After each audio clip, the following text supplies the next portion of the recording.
The Memoirs of Sherlock Holmes, Adventure 6, The Reigate Puzzle, by Sir Arthur Conan Doyle. It was some time before the health of my friend Mr. Sherlock Holmes recovered from the strain caused by his immense exertions in the spring of '87. The whole question of the Netherlands Sumatra Company and of the colossal schemes of Baron Maupertuis are too recent in the minds of the public, and are too intimately concerned with politics and finance to be fitting subjects for this series of sketches. They led, however, in an indirect fashion to a singular and complex problem which gave my friend an opportunity of demonstrating the value of a fresh weapon among the many with which he waged his lifelong battle against crime. On referring to my notes, I see that it was upon the 14th of April that I received a telegram from Lyons, which informed me that Holmes was lying ill in the Hôtel Dulong. Within 24 hours I was in his sick room, and was relieved to find that there was nothing formidable in his symptoms. Even his iron constitution, however, had broken down under the strain of an investigation which had extended over 2 months, during which period he had never worked less than 15 hours a day, and had more than once, as he assured me, kept to his task for 5 days at a stretch. Even the triumphant issue of his labours could not save him from reaction after so terrible an exertion, and at a time when Europe was ringing with his name, and when his room was literally ankle-deep with congratulatory telegrams. I found him a prey to the blackest depression. Even the knowledge that he had succeeded where the police of 3 countries had failed, and that he had outmanoeuvred at every point the most accomplished swindler in Europe, was insufficient to rouse him from his nervous prostration. 3 days later we were back in Baker Street together, but it was evident that my friend would be much the better for a change, and the thought of a week of springtime in the country was full of attractions to me also. My old friend Colonel Hayter, who had come under my professional care in Afghanistan, had now taken a house near Reigate in Surrey, and had frequently asked me to come down to him upon a visit. On the last occasion he had remarked that if my friend would only come with me, he would be glad to extend his hospitality to him also. A little diplomacy was needed, but when Holmes understood that the establishment was a bachelor one, and that he would be allowed the fullest freedom, he fell in with my plans, and a week after our return from Lyons we were under the colonel's roof. Hayter was a fine old soldier who had seen much of the world, and he soon found, as I had expected, that Holmes and he had much in common. On the evening of our arrival we were sitting in the colonel's gun-room after dinner, Holmes stretched upon the sofa, while Hayter and I looked over his little armoury of Eastern weapons. "By the way," said he suddenly, "I think I'll take one of these pistols upstairs with me in case we have an alarm." "An alarm?" said I. "Yes. We've had a scare in this part lately. Old Acton, who is one of our county magnates, had his house broken into last Monday. No great damage done, but the fellows are still at large." "No clue?" asked Holmes, cocking his eye at the colonel. "None as yet, but the affair is a petty one. One of our little country crimes, which must seem too small for your attention, Mr. Holmes, after this great international affair." Holmes waved away the compliment, though his smile showed that it had pleased him. "Was there any feature of interest?" "I fancy not. The thieves ransacked the library and got very little for their pains. The whole place was turned upside down, drawers burst open, and presses ransacked, with the result that an odd volume of Pope's Homer, 2 plated candlesticks, an ivory letter-weight, a small oak barometer, and a ball of twine are all that have vanished." "What an extraordinary assortment!" I exclaimed. "Oh, the fellows evidently grabbed hold of everything they could get." Holmes grunted from the sofa. "The county police ought to make something of that," said he. "Why, it is surely obvious that—" But I held up a warning finger. "You are here for a rest, my dear fellow. For heaven's sake, don't get started on a new problem when your nerves are all in shreds." Holmes shrugged his shoulders with a glance of comic resignation towards the colonel, and the talk drifted away into less dangerous channels. It was destined, however, that all my professional caution should be wasted, for next morning the problem obtruded itself upon us in such a way that it was impossible to ignore it, and our country visit took a turn which neither of us could have anticipated. We were at breakfast when the colonel's butler rushed in with all his propriety shaken out of him. "Have you heard the news, sir?" he gasped. "At the Cunninghams, sir." "Burglary!" cried the colonel, with his coffee cup in mid-air. "Murder!" The colonel whistled. "By Jove!" said he. "Who's killed, then? The J.P. or his son?" "Neither, sir. It was William, the coachman. Shot through the heart, sir, and never spoke again." "Who shot him, then?" "The burglar, sir. He was off like a shot and got clean away. He just broke in at the pantry window when William came on him and met his end in saving his master's property." "What time?" "It was late last night, sir. Somewhere about 12. "Ah, then, we'll step over afterwards," said the colonel, coolly settling down to his breakfast again. "It's a baddish business," he added, when the butler had gone. "He's our leading man about here, is old Cunningham, and a very decent fellow, too. He'll be cut up over this, for the man has been in his service for years and was a good servant. It's evidently the same villains who broke into Acton's." "And stole that very singular collection," said Holmes thoughtfully. "Precisely." It may prove the simplest matter in the world, but all the same, at first glance, this is just a little curious, is it not? A gang of burglars acting in the country might be expected to vary the scene of their operations, and not to crack 2 cribs in the same district within a few days. When you spoke last night of taking precautions, I remember that it passed through my mind that this was probably the last parish in England to which the thief or thieves would be likely to turn their attention, which shows that I have still much to learn. "I fancy it's some local practitioner," said the colonel. "In that case, of course, Acton's and Cunningham's are just the places he would go for, since they are far the largest about here." "And richest?" "Well, they ought to be, but they've had a lawsuit for some years, which has sucked the blood out of both of them, I fancy. Old Acton has some claim on half of Cunningham's estate, and the lawyers have been at it with both hands." "If it's a local villain, there should not be much difficulty in running him down," said Holmes with a yawn. "All right, Watson. I don't intend to meddle." "Inspector Forrester, sir," said the butler, throwing open the door. The official, a smart, keen-faced young fellow, stepped into the room. "Good morning, Colonel," said he. "I hope I don't intrude, but we hear that Mr. Holmes of Baker Street is here." The colonel waved his hand towards my friend, and the inspector bowed. "We thought that perhaps you would care to step across, Mr. Holmes." "The fates are against you, Watson," said he, laughing. "We were chatting about the matter when you came in, Inspector. Perhaps you can let us have a few details." As he leaned back in his chair in the familiar attitude, I knew that the case was hopeless. "We had no clue in the Acton affair, but here we have plenty to go on, and there's no doubt it is the same party in each case. The man was seen." "Ah." "Yes, sir, but he was off like a deer after the shot that killed poor William Kirwan was fired. Mr. Cunningham saw him from the bedroom window, and Mr. Alec Cunningham saw him from the back passage. It was 11:45 when the alarm broke out. Mr. Cunningham had just got into bed, and Mr. Alec was smoking a pipe in his dressing gown. They both heard William, the coachman, calling for help, and Mr. Alec ran down to see what was the matter. The back door was open, and as he came to the foot of the stairs he saw 2 men wrestling together outside. One of them fired a shot. The other dropped, and the murderer rushed across the garden and over the hedge.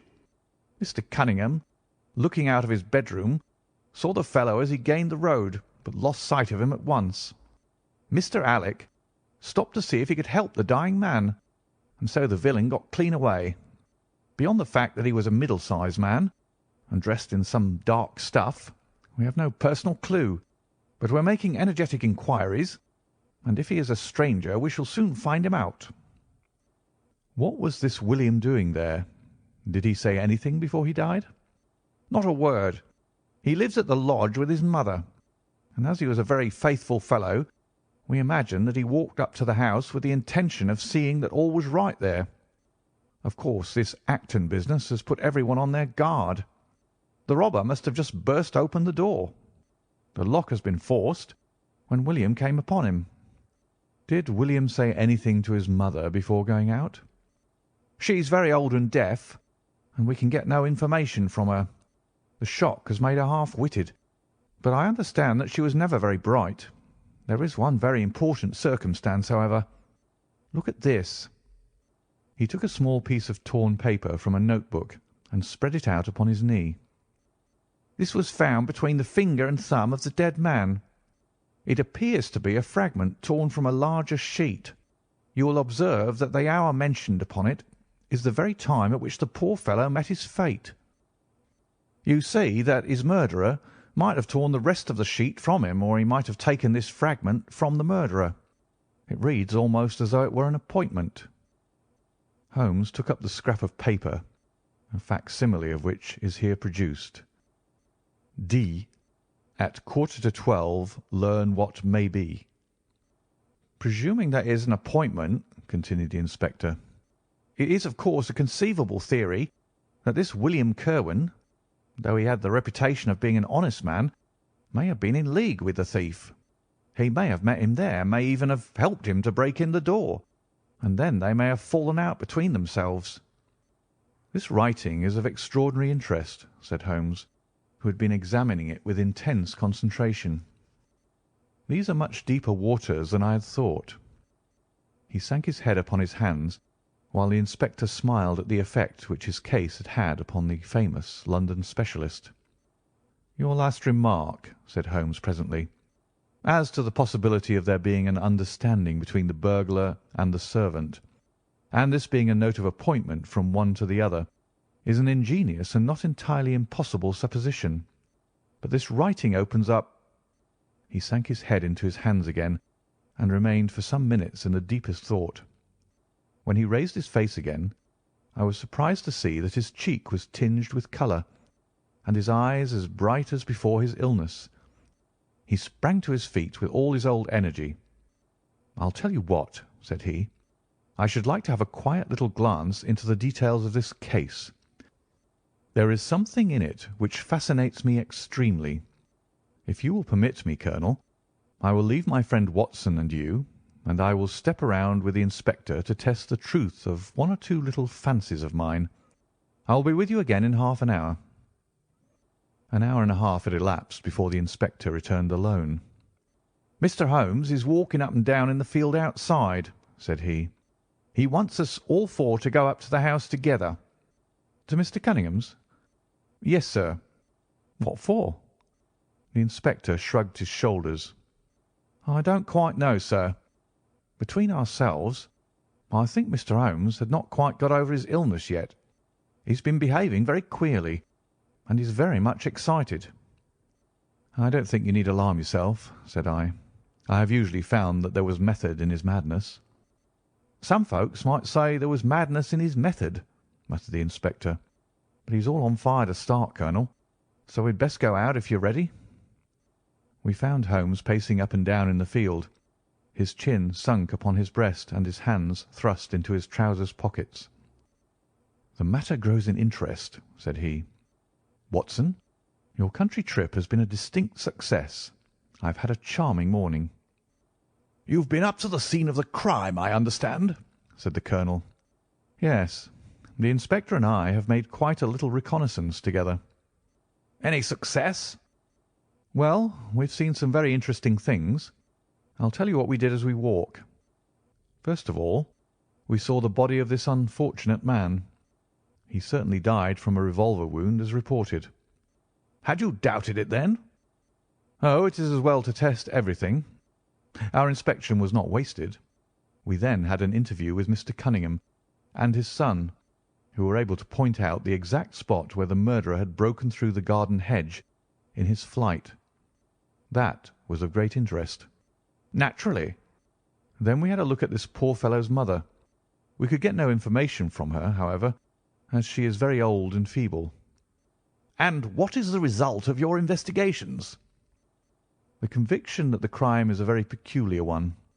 Perhaps our visit now may do something to make it less obscure.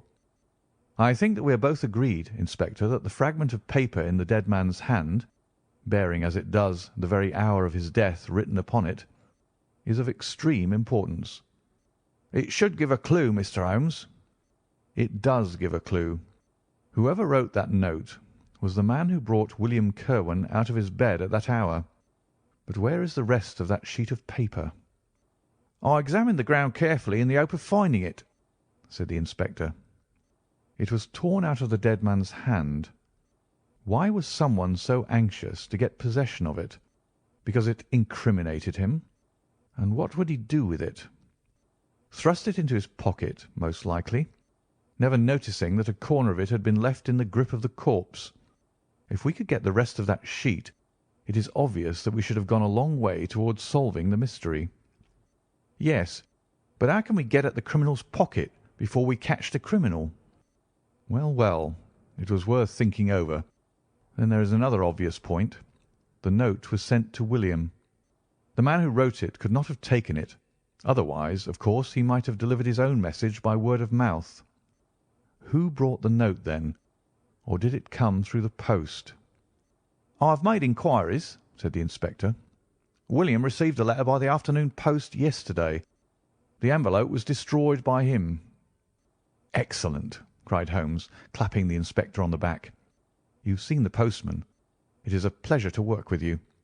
Well, here is the lodge, and if you will come up, Colonel, I will show you the scene of the crime." We passed the pretty cottage where the murdered man had lived, and walked up an oak-lined avenue to the fine old Queen Anne house, which bears the date of Malplaquet upon the lintel of the door.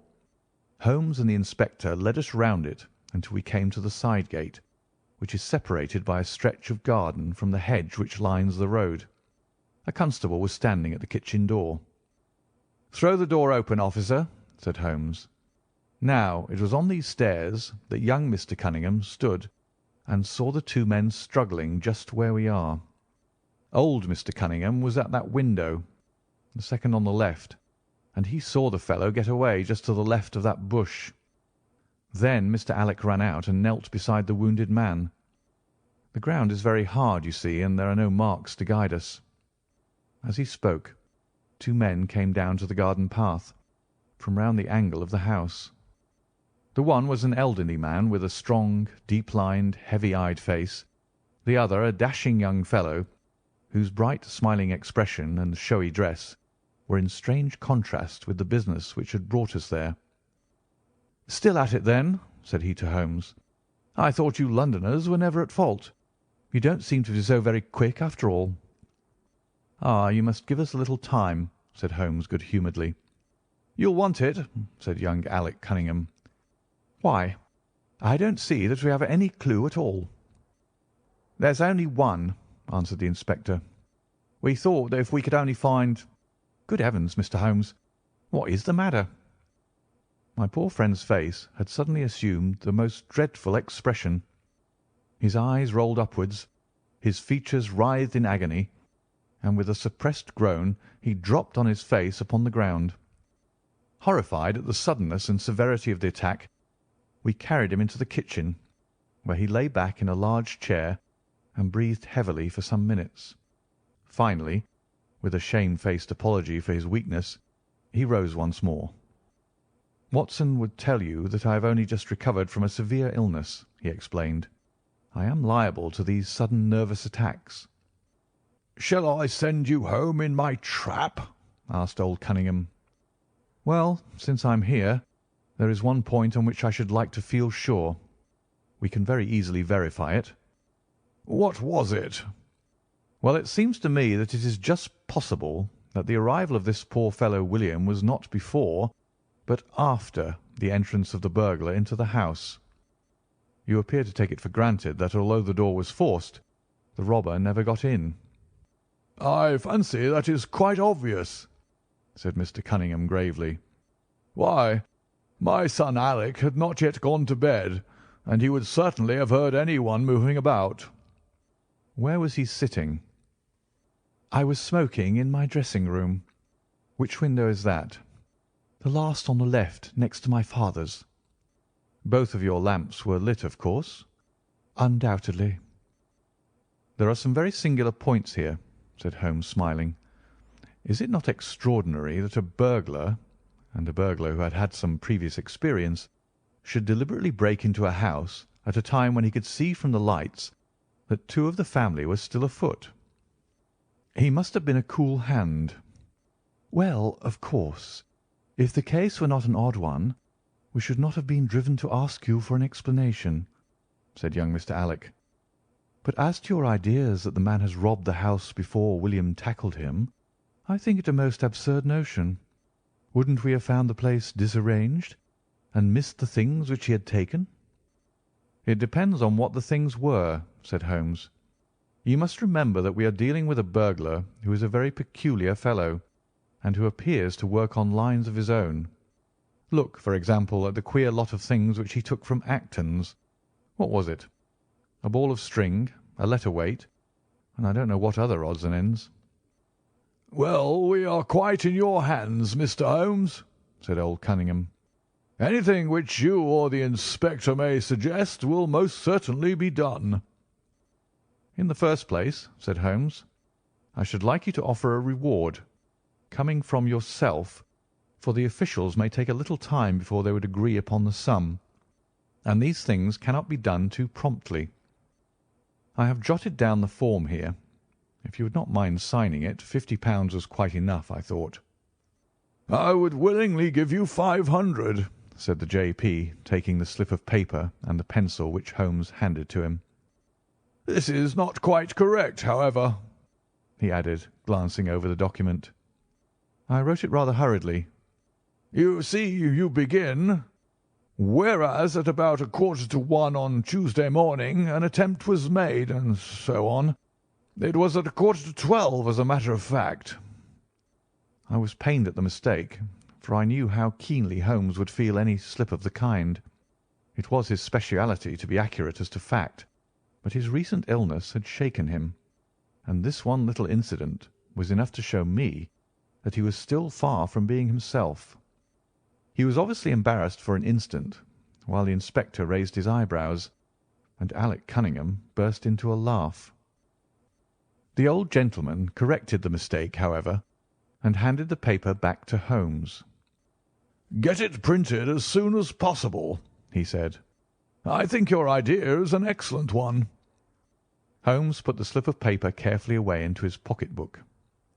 "And now," said he, "it really would be a good thing that we should all go over the house together, and make certain that this rather erratic burglar did not, after all, carry anything away with him."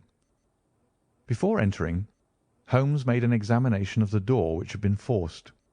It was evident that a chisel or strong knife had been thrust in and the lock forced back with it.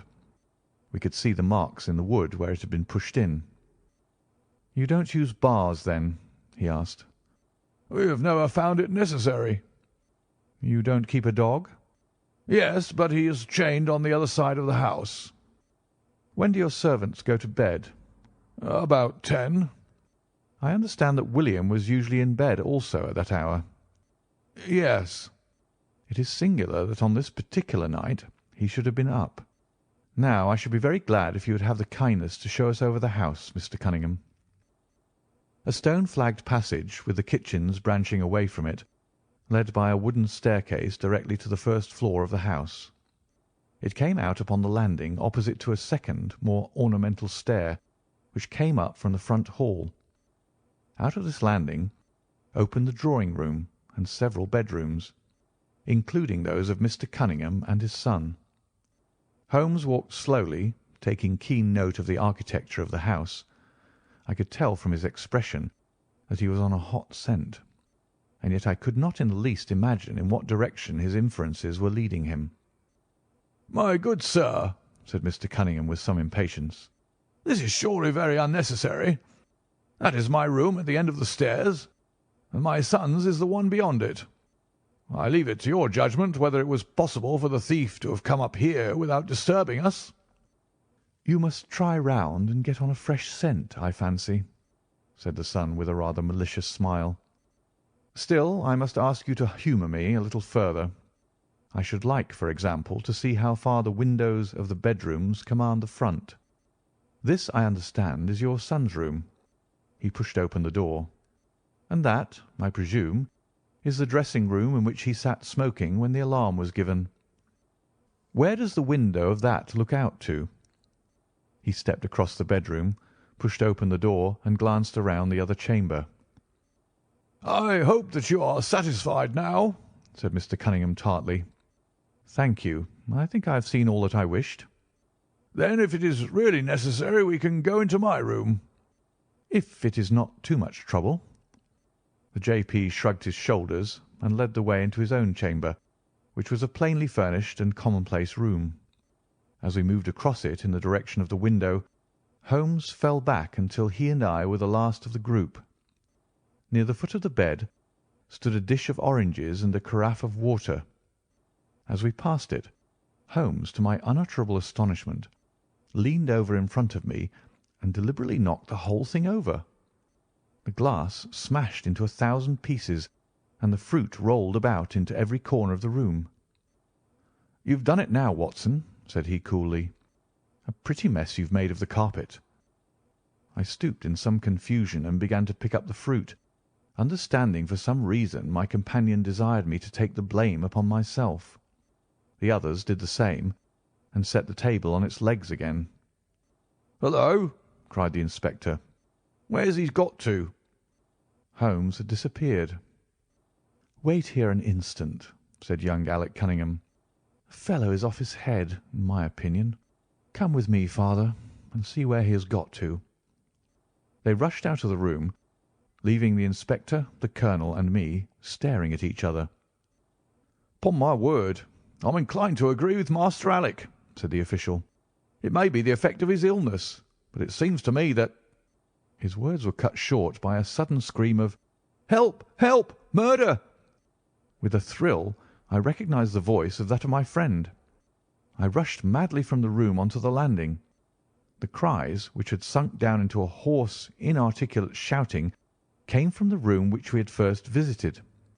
I dashed in and on into the dressing-room beyond. The two Cunninghams were bending over the prostrate figure of Sherlock Holmes, the younger clutching his throat with both hands, while the elder seemed to be twisting one of his wrists. In an instant the three of us had torn them away from him, and Holmes staggered to his feet, very pale and evidently greatly exhausted. "Arrest these men, Inspector," he gasped. "On what charge?" "That of murdering their coachman, William Kirwan." The inspector stared about him in bewilderment. "Oh, come now, Mr. Holmes," said he at last. "I'm sure you don't really mean to—" "Tut, man, look at their faces," cried Holmes curtly. Never certainly have I seen a plainer confession of guilt upon human countenances. The older man seemed numbed and dazed, with a heavy, sullen expression upon his strongly marked face. The son, on the other hand, had dropped all that jaunty, dashing style which had characterized him, and the ferocity of a dangerous wild beast gleamed in his dark eyes and distorted his handsome features. The inspector said nothing, but stepping to the door he blew his whistle. Two of his constables came at the call. "I have no alternative, Mr. Cunningham," said he. "I trust that this may all prove to be an absurd mistake, but you can see that— would you drop it?" He struck out with his hand, and a revolver which the younger man was in the act of cocking clattered down upon the floor. "Keep that," said Holmes quietly, putting his foot upon it. "You will find it useful at the trial. But this is what we really wanted." He held up a little crumpled piece of paper. "The remainder of the sheet!" cried the inspector. "Precisely." "And where was it?" "Where I was sure it must be. I'll make the whole matter clear to you presently. I think, Colonel, that you and Watson might return now, and I will be with you again in an hour at the furthest. The inspector and I must have a word with the prisoners, but you will certainly see me back at luncheon time." Sherlock Holmes was as good as his word, for about 1 o'clock he rejoined us in the colonel's smoking room.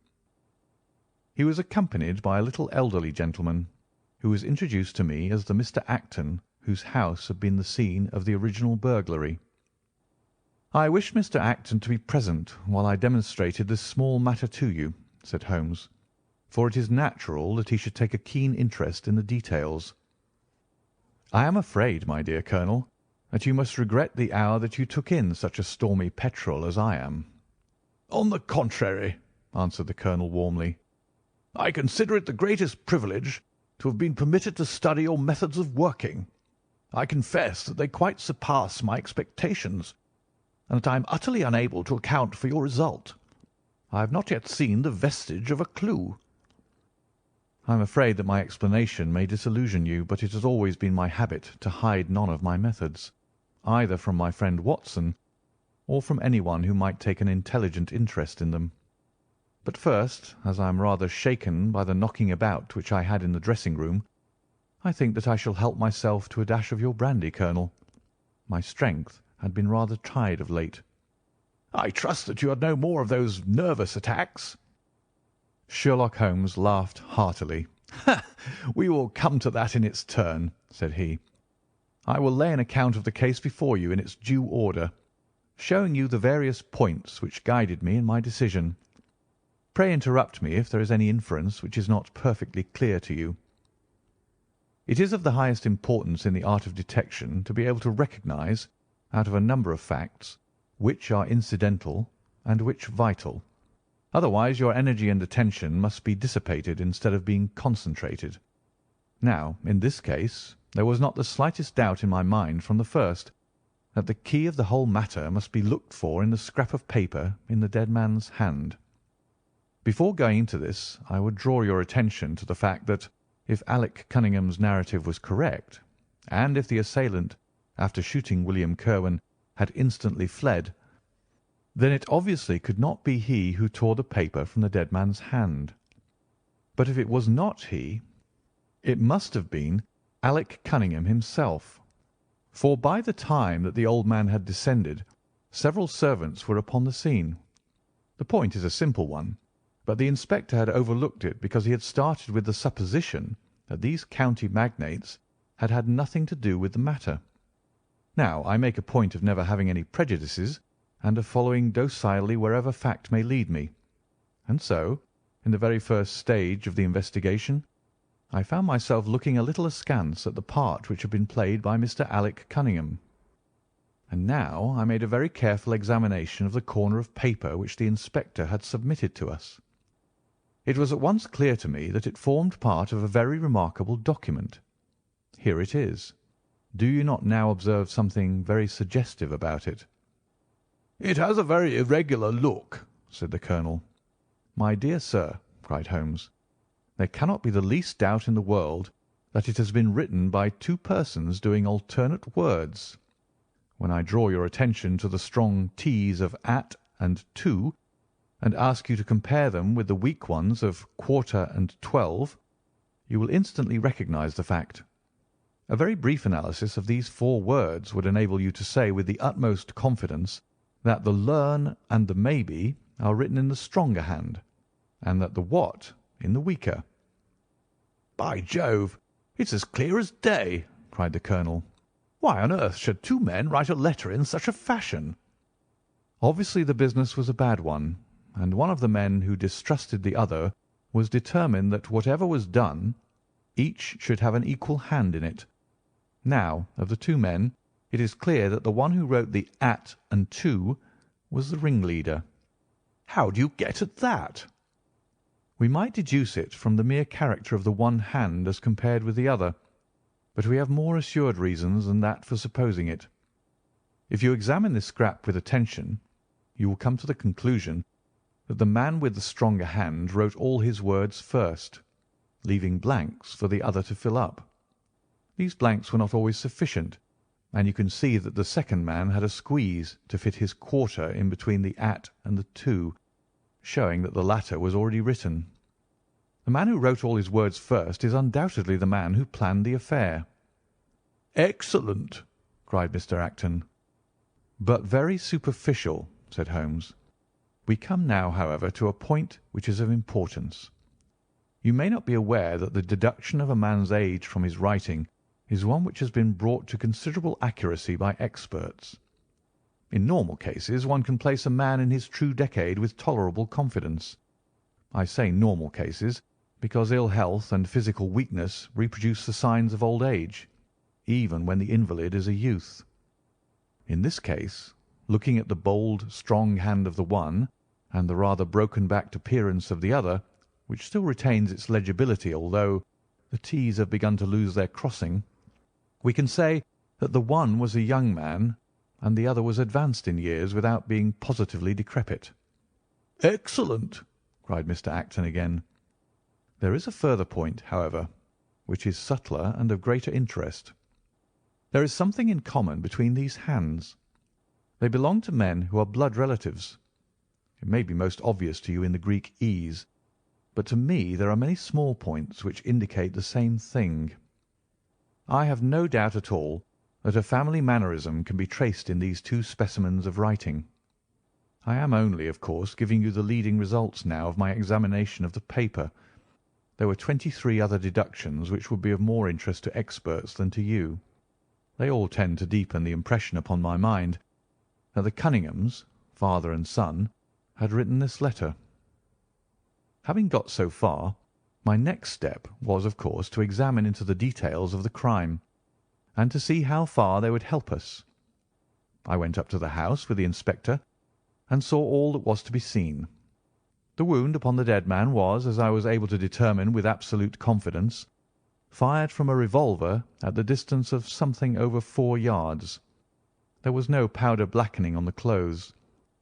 Evidently, therefore, Alec Cunningham had lied when he said that the two men were struggling when the shot was fired.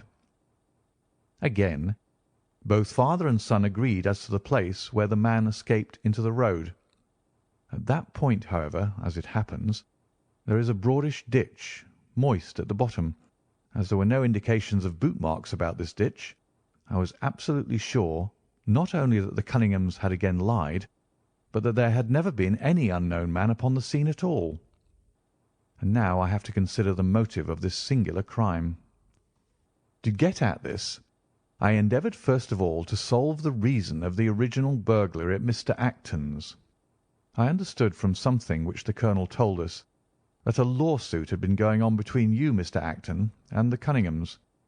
Of course, it instantly occurred to me that they had broken into your library with the intention of getting at some document which might be of importance in the case. "Precisely so," said Mr. Acton. "There can be no possible doubt as to their intentions.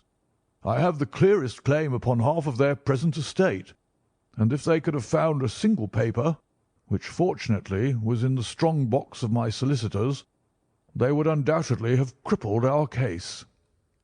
"There you are," said Holmes, smiling.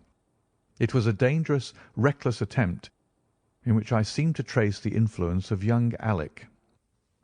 Having found nothing, they tried to divert suspicion by making it appear to be an ordinary burglary, to which end they carried off whatever they could lay their hands upon. That is all clear enough, but there was much that was still obscure. What I wanted above all was to get the missing part of that note. I was certain that Alec had torn it out of the dead man's hand, and almost certain that he must have thrust it into the pocket of his dressing gown. Where else could he have put it?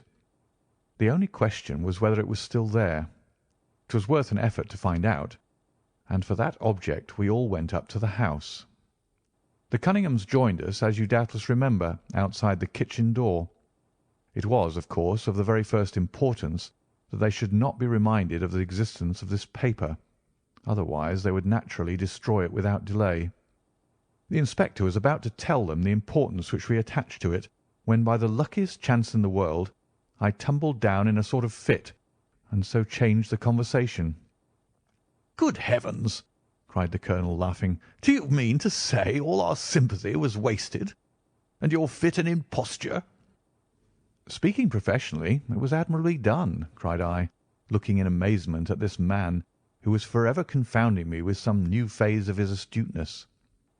"It is an art which is often useful," said he. "When I recovered I managed, by a device which had perhaps some little merit of ingenuity, to get old Cunningham to write the word 12, so that I might compare it with the 12 upon the paper. "Oh, what an ass I have been!" I exclaimed. "I could see that you were commiserating me over my weakness," said Holmes, laughing. "I was sorry to cause you the sympathetic pain which I know that you felt." We then went upstairs together, and having entered the room and seen the dressing-gown hanging up behind the door, I contrived by upsetting a table to engage their attention for the moment, and slipped back to examine the pockets. I had hardly got the paper, however, which was, as I had expected, in one of them, when the two Cunninghams were on me, and would, I verily believe, have murdered me then and there, but for your prompt and friendly aid. As it is, I feel that young man's grip on my throat now, and the father has twisted my wrist round in the effort to get the paper out of my hand. They saw that I must know all about it, you see, and the sudden change from absolute security to complete despair made them perfectly desperate. I had a little talk with old Cunningham afterwards as to the motive of the crime. He was tractable enough, though his son was a perfect demon, ready to blow out his own or anybody else's brains if he could have got to his revolver. When Cunningham saw that the case against him was so strong, he lost all heart, and made a clean breast of everything. It seems that William had secretly followed his two masters on the night when they made their raid upon Mr. Acton's, and having thus got them into his power, proceeded under threats of exposure to levy blackmail upon them. Mr. Alec, however, was a dangerous man to play games of that sort with. It was a stroke of positive genius on his part to see in the burglary scare which was convulsing the countryside an opportunity of plausibly getting rid of the man whom he feared. William was decoyed up and shot, and had they only got the whole of the note, and paid a little more attention to detail in the accessories, it is very possible that suspicion might never have been aroused. "And the note?" I asked. Sherlock Holmes placed the subjoined paper before us. "If you will only come around to the east gate, it will very much surprise you and be of the greatest service to you, and also to Annie Morrison, but say nothing to anyone upon the matter." "It is very much the sort of thing that I expected," said he. "Of course, we do not yet know what the relations may have been between Alec Cunningham, William Kirwan, and Annie Morrison. The result shows that the trap was skilfully baited. I am sure that you cannot fail to be delighted with the traces of heredity shown in the P's and in the tails of the G's. The absence of the I dots in the old man's writing is also more characteristic. Watson, I think our quiet rest in the country has been a distinct success, and I shall certainly return much invigorated to Baker Street to-morrow." End of the Reigate Puzzle.